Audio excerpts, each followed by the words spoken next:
Pestian, pasar kenapa udah kemarin juga ke sini.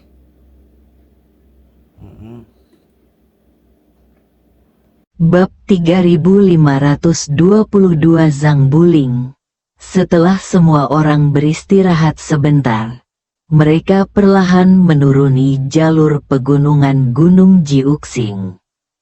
Angin pegunungan bertiup sepoi-sepoi, kicauan burung, dan pepohonan di sekitarnya bergoyang tertiup angin, sungguh berbeda dengan pemandangan di dalam makam sebelumnya.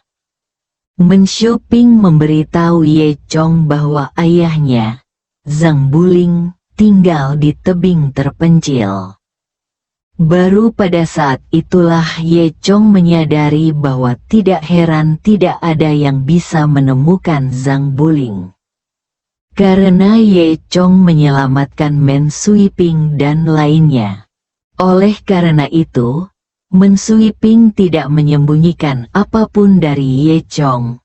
Dia memberitahu Ye Chong bahwa Zhang Buling juga seorang master dan lebih kuat darinya. Ye Chong sangat penasaran dari mana metode budidaya Men Suiping berasal. Men Suiping hanya memberitahu Ye Chong bahwa Zhang Buling mengajarinya. Ye Chong bahkan lebih yakin bahwa ketidakefektifan karya ini pasti memiliki hubungan yang baik dengan dunia bawah Ji Timur. Tempat yang hanya bisa dijangkau oleh ahli seni bela diri. Setelah turun dari Gunung Jiuxing, kami kembali ke kota Mojin. Tidak ada kata-kata sepanjang perjalanan. Ketika mereka sampai di Mojinceng, semua orang tidak beristirahat, tetapi langsung menuju ke lokasi Zhang Buling.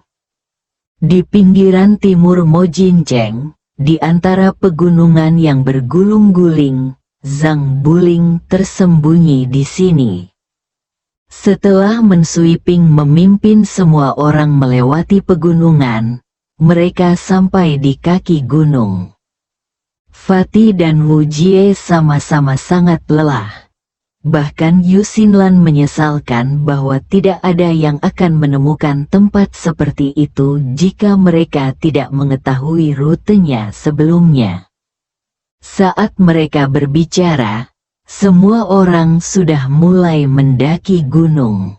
Saat mencapai puncak gunung, pemandangan spektakuler terbentang di depan mata semua orang. Saya melihat tebing terjal, menjulang tinggi ke awan, dengan tebing curam dan tidak ada rumput yang tumbuh di atasnya. Yang ada hanya rantai besi yang menghubungkan puncak gunung terpencil di seberangnya. Di puncak gunung, sebuah pondok jerami berdiri sendiri di tengah awan dan kabut, seolah merupakan tempat terpencil bagi seorang ahli dari luar dunia. Yu Xinlan memuji, "Ya Tuhan, tidak heran tidak ada yang bisa menemukan senior Zhang Buling. Tempat seperti itu tidak bisa diakses oleh orang biasa." "Tunggu sebentar," Meng Suiping berkata, "saya ingin meminta izin dulu." Tampaknya orang ini juga orang yang aneh. Bahkan jika Meng Suiping ingin bertemu dengannya, dia harus meminta izin terlebih dahulu. "Mau ke sana?" tanya lelaki gendut itu sambil menunjuk ke rantai. Dia sepertinya takut ketinggian dan tidak berani mendekat. "Tidak perlu." Semua orang memandang Meng Suiping, ingin melihat bagaimana Meng Suiping meminta instruksi. Bagaimanapun, orang aneh seperti Zhang Buling mungkin memiliki beberapa metode yang aneh.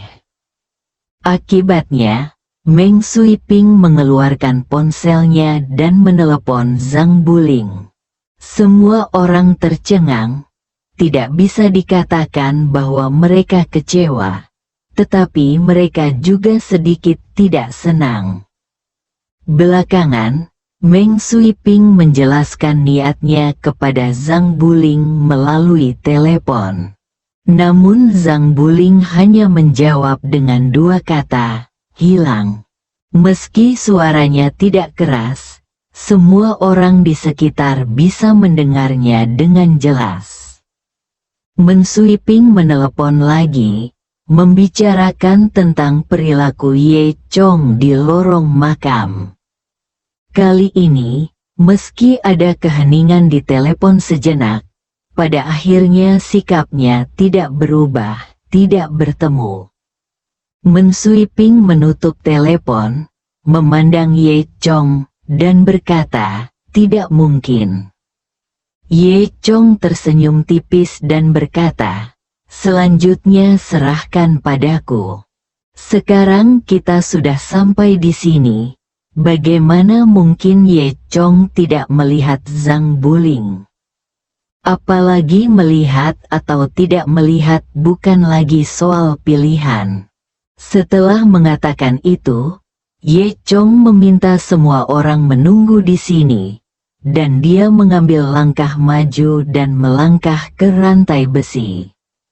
Meng Suiping tidak menghentikannya, dia hanya berkata, hati-hati. Ye Chong tidak peduli. Rantai besi itu sedikit bergoyang tertiup angin di tebing. Ye Chong merasa seolah-olah sedang berjalan di tanah datar. Setiap langkah yang diambilnya sangat mantap. Namun, saat Ye Chong berjalan ke tengah rantai, Zhang Buling mengambil tindakan. Aura yang kuat tiba-tiba keluar dari rumah jerami, membentuk badai yang tak terlihat dan langsung menuju ke arah Ye Chong. Ye Chong segera merasakan kekuatan datang ke arahnya. Meskipun kekuatan Zhang Buling sangat kuat, dia hampir mencapai ranah Dewa Tanah Zoutian Agung. Tapi bagi Ye Chong, itu masih terlalu kekanak-kanakan. Ye Chong tidak memperhatikan, dan lapisan energi pelindung sederhana memenuhi tubuhnya. Kekuatan Ye Chong bertabrakan dengan kekuatan Zhang Buling pada rantai besi, menyebabkan gelombang fluktuasi, membuat rantai besi bergetar semakin hebat. Ini benar-benar aneh, Ye Chong berkata pada dirinya sendiri. Ia merasa metode kultivasi Zhang Buling benar-benar berbeda dengan miliknya, atau dengan kata lain, sangat berbeda dengan metode kultivasi saat ini di dunia seni bela diri. Zhang Buling menggunakan jenis kekuatan yang sangat berbeda. Akibat dari kekuatan itu menggembungkan sudut-sudut pakaian Ye Chong, tapi itu sama sekali tidak mampu menghentikan langkah Ye Chong.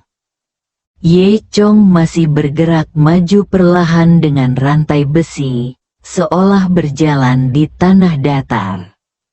Kekuatan Zhang Buling meningkat lagi, seperti badai dahsyat, gelombang demi gelombang. Bahkan beberapa orang yang berdiri di seberangnya terpesona begitu keras hingga mereka tidak bisa membuka mata.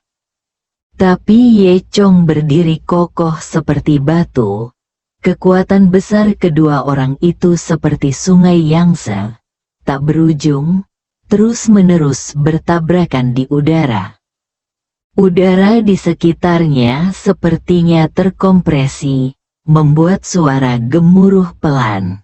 Di bawah tebing, terdapat awan dan kabut, dan kedalamannya tak berdasar. Gema benturan kekuatan terus terdengar dari dasar tebing.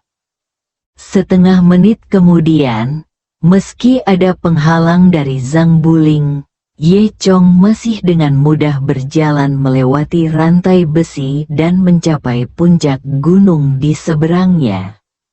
Saat ini, Zhang Buling mungkin menyadari bahwa Ye Chong ini tidak sederhana, jadi dia berhenti menyerang.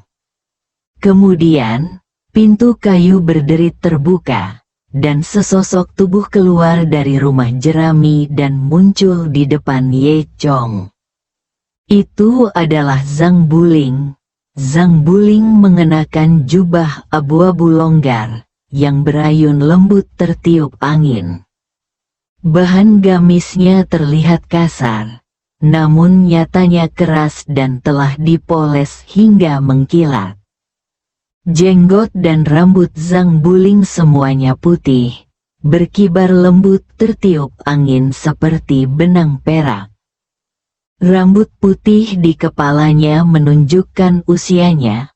Wajah Zhang Buling juga penuh kerutan, tapi dia terlihat energik. Matanya dalam, mengungkapkan kebijaksanaan dan perubahan hidup yang tak terlukiskan.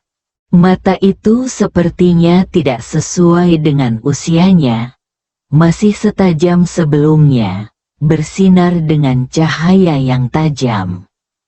Sedangkan untuk mata Zhang Buling, jika dilihat lebih dekat, terlihat mirip dengan mata Meng Suiping. Ye Chong berpikir dalam hati. Zhang Buling menatap Ye Chong dengan sedikit keterkejutan di matanya.